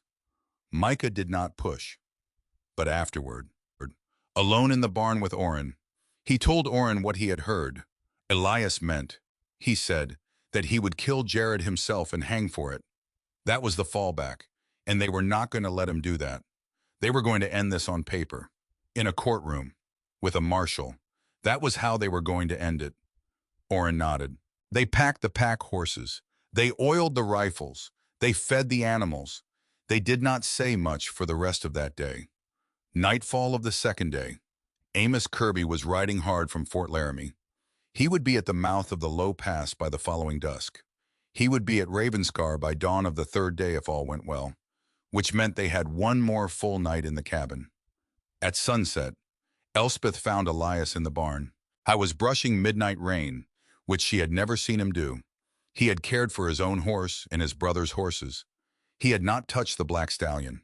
It had been an unspoken thing between them that the stallion was hers, that Elias would not put himself between a woman and her mother's horse. Now he was brushing the stallion's neck in long, slow strokes. The stallion had his eyes half closed. She stopped in the doorway. Elias saw her but did not stop. I asked him first. He said, "You asked the horse." I asked the horse. He said yes. She almost laughed. She came into the barn, stood on the other side of the stallion, picked up a second brush from the peg, began to brush the other side. They worked in silence for a while. The sun came through the barn boards in yellow slats. "If tomorrow goes wrong," she began. "It won't. If it does." He set the brush down. He came around the stallion. He stopped in front of her, very close. Not touching, but close enough that she could see the flecks in his one dark eye. Close enough that she could see the way his beard had gone silver in patches at the jaw. "It is not going to go wrong. I know that we have prepared everything a man can prepare. I know that we have a plan. I know that we have my brothers, who are the best men I have ever ridden with. I know that we have your aunt, who has been fighting Gerard Crenshaw longer than either of us. I know that we have you, and I know we have that horse. Elias, yes, if it does go wrong, I want you to know, I know. You don't know what I was going to say. I know what you were going to say. You do not have to say it. I have been carrying it since the night you gave me the letter. I have been carrying it, and it has been a warm thing to carry. Please do not put it down out loud. Elspeth, not tonight, because if you put it down and then tomorrow goes any way at all, I will not be able to bear the weight of having heard it. Save it. Keep it. Say it to me in a spring meadow when we are both old." She looked at him. She nodded. "All right," she said only. He picked up the brush again. They finished the horse. At the barn door, before she went in for supper, she turned back. She told him, for the record, in case, that she would have said it. She would have said it now if he had let her. She wanted him to know she would have. He closed his eye, opened it, told her he knew. She went inside. They slept a few hours. They rode out at 3 in the morning. Elias led, Micah second, Orrin third, Elspeth fourth. Midnight rain, riderless, walked beside her with the halter rope tied to her saddle. The stars were still out. The snow was hard and blue. They reached Ravenscar Pass an hour before dawn. Elias positioned each of them, Micah on the high east ridge with a rifle and a field glass, not to shoot unless he had to, but to watch the trails. Orrin in the north tree line, hidden, with Elspeth's stallion tied nearby. Orrin was not going to fight. None of them had discussed it, but they all knew he was not going to fight. Orrin was going to be the one who could ride for help if it came to that. Orrin was going to be the one who lived to tell. Elspeth stood at the center of the shelf, in her mother's shawl, hair loose, head bare, her hands empty. Because that was the plan. Because that was what would draw Gerard out into the open. Because Gerard Crenshaw could not resist the picture of a young woman standing alone in the snow. Elias took the south trail, standing, alone, waiting, rifle across his back, revolver at his hip, but his hands empty when Gerard arrived. Because he had said he would not draw first. He had waited 17 years to look this man in the face. He was not going to shorten that by 2 seconds now. What if he draws first? Elspeth had asked. In the kitchen, the night before. Then Micah will handle it. And Micah had nodded. Once, from across the kitchen table. Now they waited. The sky went from black to blue to gray. At first light, they heard them. Hooves, many hooves. More than 3. Elspeth's breath went short. She counted them by the sound of the drum. 5, 6, 7, 8. 8 riders coming up the North Trail. 8 was too many. Elias had said Gerard would bring 5 at most. Elias had been wrong. He did not move. Micah, on the ridge, adjusted his rifle. Oren, in the trees, whispered to the stallion. Easy, easy, easy. The riders came into view. Gerard Crenshaw was at the head, his brother Levi at his right, wearing the false badge and a long blue coat. Behind them, 6 hired men, Elspeth did not know. Hard faces, rifles across their saddles. Gerard saw her. He pulled up. His men pulled up behind him. The 8 horses steamed in the cold air. He looked at her for a very long moment. She saw on his face the exact expression she had seen in her father's study the night before she ran. The expression that said, I have already decided you are mine. The expression that said, whatever comes next, I will win it, because I always win. He smiled at her. Sweetheart. Elspeth did not answer.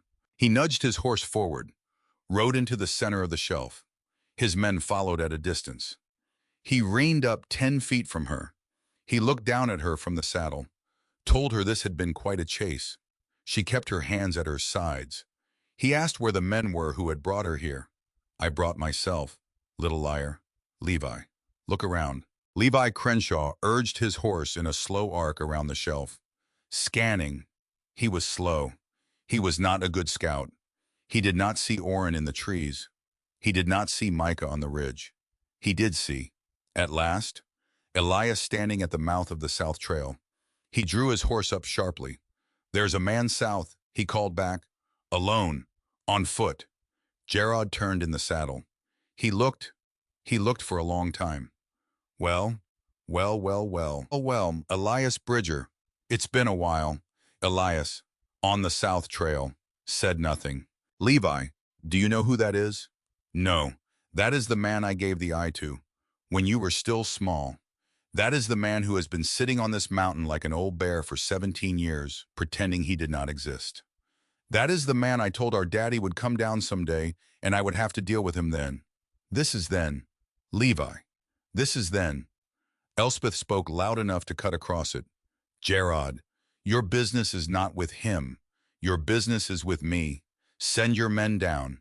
Let's finish it. I laughed.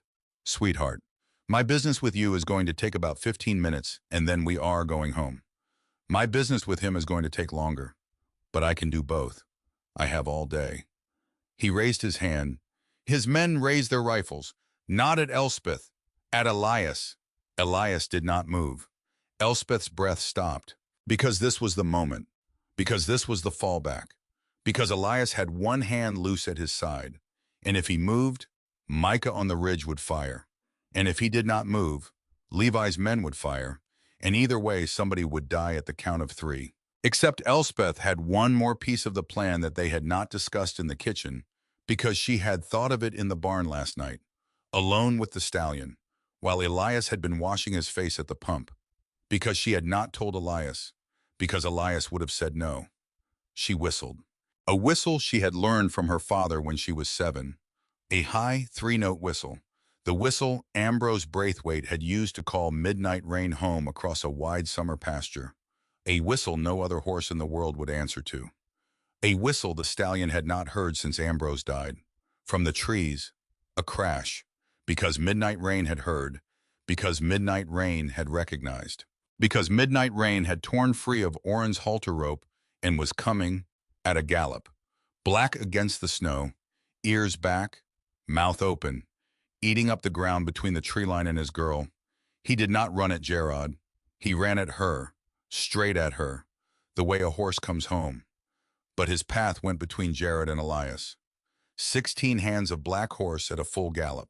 The hired men swung their rifles. Gerard's horse spooked.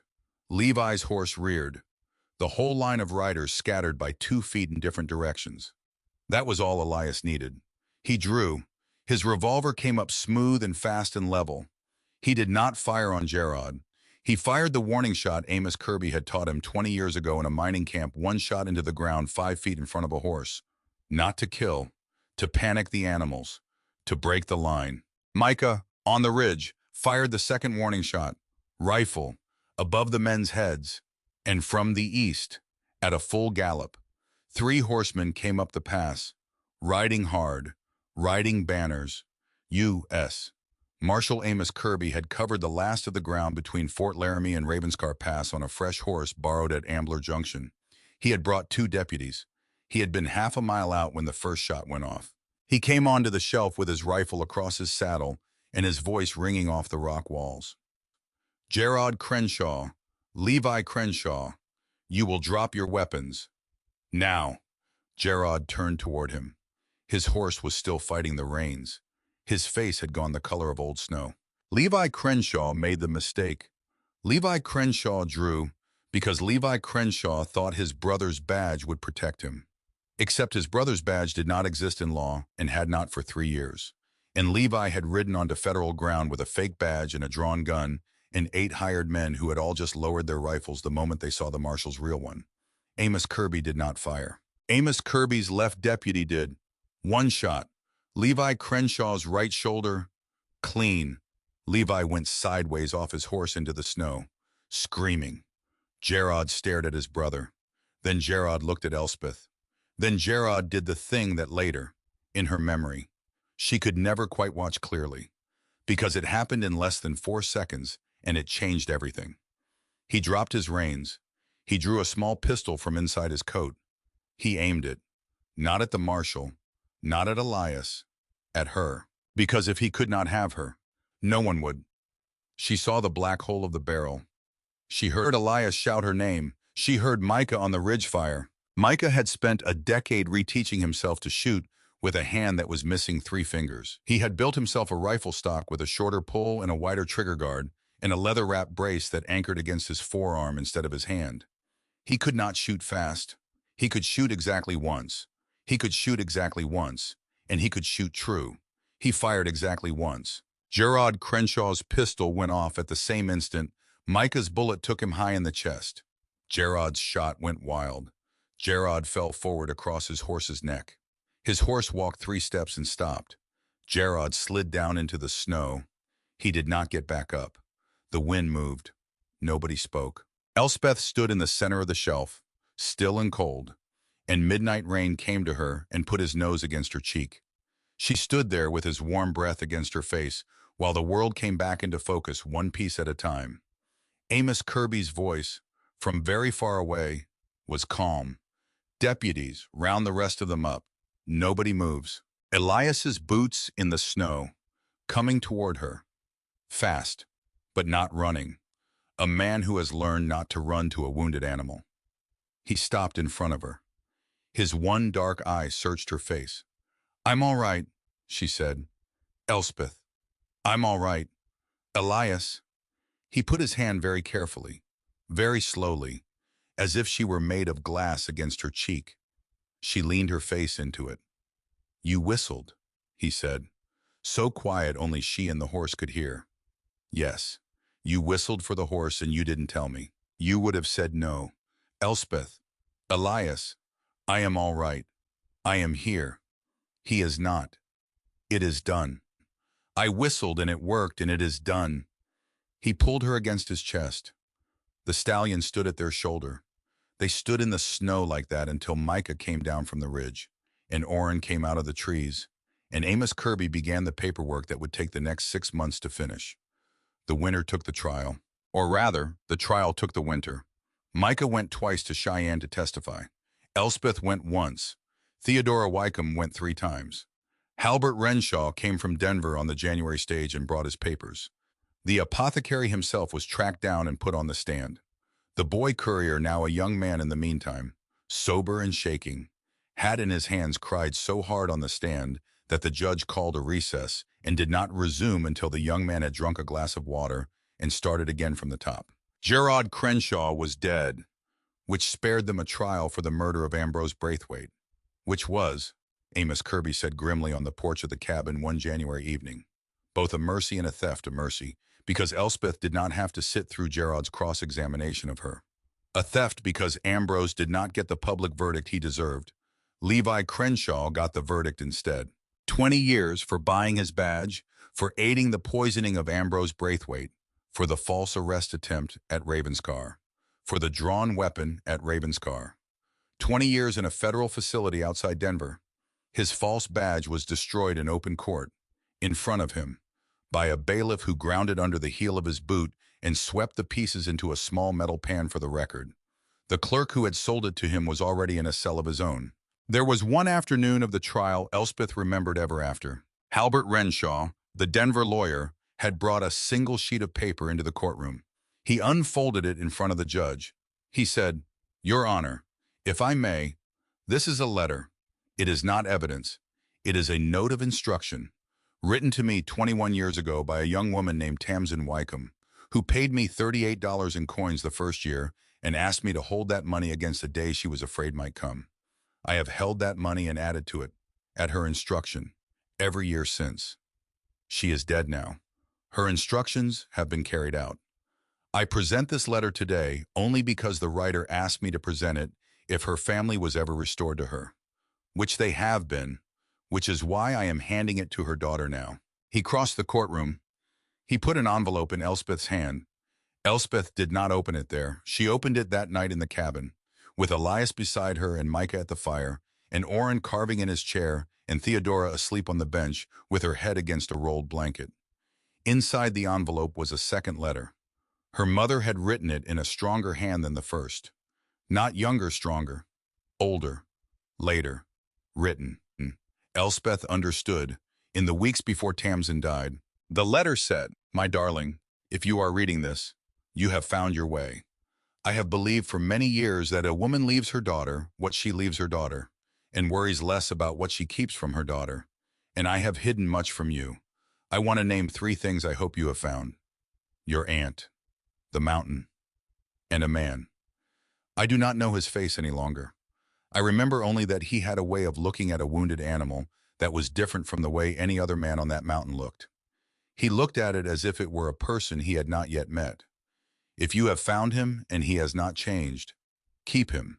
If you have found him and he has changed, be careful. I have loved your father and your father has been a good man, and I have made my peace. But I want you to know, my darling, that I did not marry the man I would have died for, and that this has been the great sorrow of my life, and I do not want it to be the great sorrow of yours. If you must run, run toward, not away from. That is my one piece of advice. Run toward your mother." Elspeth folded the letter. She looked at Elias. He was watching her. She said, without any drama in her voice, "Only quiet I ran toward." He said, "Only. I know." She did not sleep that night, but she sat on the bench beside Theodora, and she held her mother's second letter in her lap, and she watched the fire, and she felt, for the first time since her father had died, that she was no longer being carried by a current that had begun without her. She was standing in the current. She had put her feet down. The current was moving around her now, not carrying her. Spring came late that year, which is what the old-timers on that mountain would say for the rest of their lives. Spring came late that year, but when it came all at once. The snow melted in a week. The creek behind the cabin ran high and clean. The paddock turned green under midnight rain's hooves, and on a morning in early May, when the air still had a bite but the sun was warm on the porch, Elias Bridger walked out to where Elspeth was working with a new horse, a bay filly they had bought at a Cheyenne auction, small and shy and skittish, and he stood at the fence with his hand on the top rail, and he waited. She saw him. She finished with the filly. She walked over. She rested her forearms on the rail across from his. "That spring meadow you promised," he began. "I promised. It's here." She looked around them, at the green paddock, at the trees, at the sky, at his one dark eye. "Yes." He took a small object out of his shirt pocket. It was wrapped in a piece of linen. He unwrapped it. In his palm sat a ring. It was old. It was silver. It had a small blue stone. This was my mother's, he said. Josiah gave it to me when I was 15 and told me to hold it for whoever came. I have been holding it for 27 years. Elspeth, I have been holding it because I was not going to give it to a memory. So I held it. So I waited. Not for you. I never expected you. I want to be clear about that. I waited for nothing in particular. I waited because that was what I knew how to do.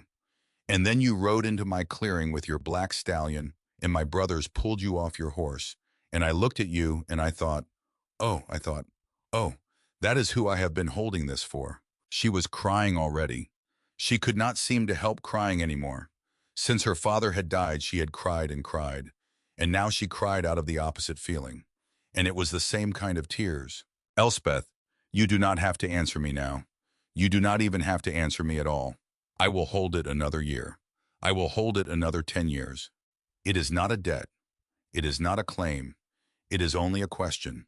And the question is only, may I have the honor? May I have the honor of being with you, of building with you, of teaching horses with you, of growing old with you if we live that long? That is the whole question. There is nothing else in it. She wiped her face with the back of her wrist. Elias Bridger. Yes, I have loved you since the third morning.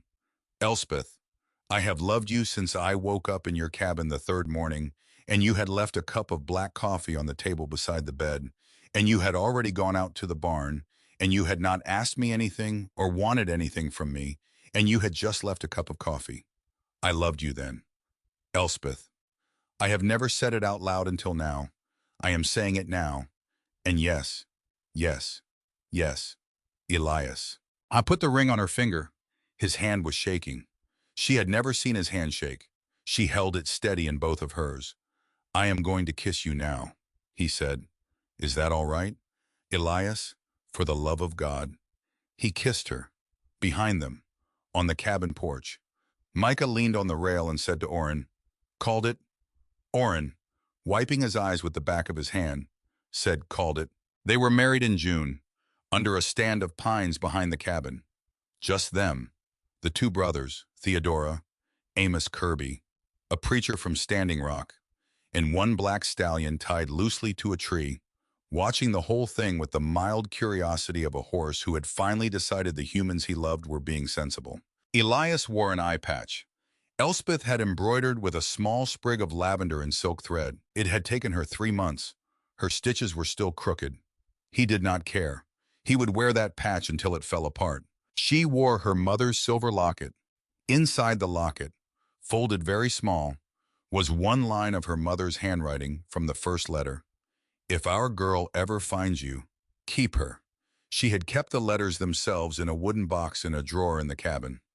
In the same box she had put the pressed lavender and her father's old harness bells and the wooden horse from her mother's drawer. Some things, she had learned, you kept, not because you needed them, because your daughter might need them, someday, when you could not tell her yourself.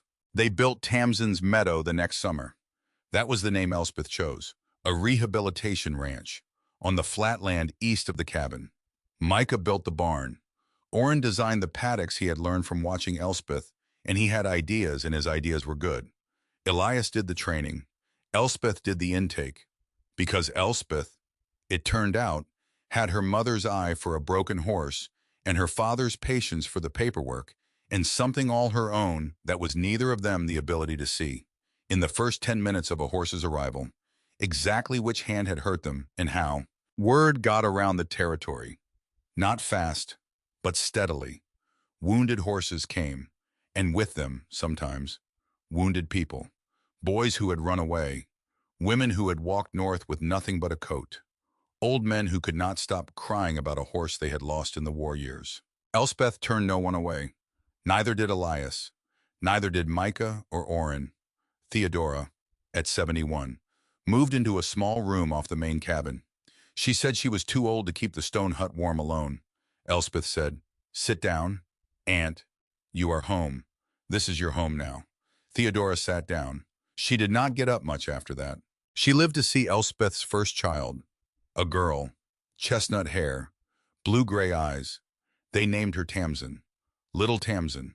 She was born in the spring, 3 years after Elspeth first rode into the hollow, and Theodora held her on the afternoon of her birth and said, over and over, my sister, my sister, my sister, until she had cried herself to sleep in the rocking chair by the fire.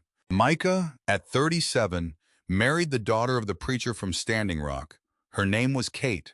She was quiet and kind and had a laugh like a small bell. She was not afraid of Micah's hand. She was not afraid of Micah's silences. She fit him the way a well-made glove fits a hand that has been rebuilt. Orrin did not marry.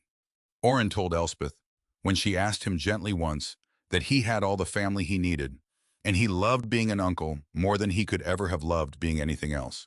And would she please stop trying to arrange his romantic life because it was not going to work? Elspeth stopped. Orrin lived at Tamsin's meadow for the rest of his life. Little Tamsin followed him everywhere. Then her brother, Josiah, followed him everywhere. Then her sister, Rose, followed him everywhere. Orrin carved each of them a walking stick on their 6th birthday, whether they needed one or not. Because a good stick, he said, was a friend for life. Midnight Rain lived to be 28, which is very old for a horse. He died in a spring paddock at Tamsin's meadow, with his nose in Elspeth's hand and his eyes on Orrin, who was sitting on the ground beside him because his leg would not let him kneel. Elias stood at the fence with one arm around his little girl's shoulders. Little Tamsin was 7. She had been the last human being to ride Midnight Rain. She had ridden him at a walk around the paddock the day before, and he had carried her carefully, the way he had once, long ago, carried a girl named Tamsin Wycombe across a summer meadow. They buried him under the ridgeline. They marked his grave with a stone. On the stone, Elias carved, "He chose us." That was all. 3 words, which was enough. Many years later, when Elspeth was an old woman herself, she used to walk out to the paddock at Tamsin's meadow in the early morning and stand at the fence and wait for whatever horse was standing at the far end to come to her. They always did. Some mornings, her granddaughter came with her. A dark-haired girl with her father's laugh and her great-grandmother's chin. Elspeth would show her how to stand still, how to look at the ground, how to wait. The horse would come. The granddaughter would light up. Your great-grandmother taught your grandmother that. Your grandmother taught me. I am teaching you. That is how it goes. That is the whole story. The granddaughter would ask what Grandpa Elias had been like when he was young, and Elspeth would smile. He was tall, and he was quiet, and he had one dark eye that saw more than most men's too. And he loved my mother when he was very young, and then he loved me. And when I came down the mountain with nothing, he opened his door. That was the whole of him. That was who he was.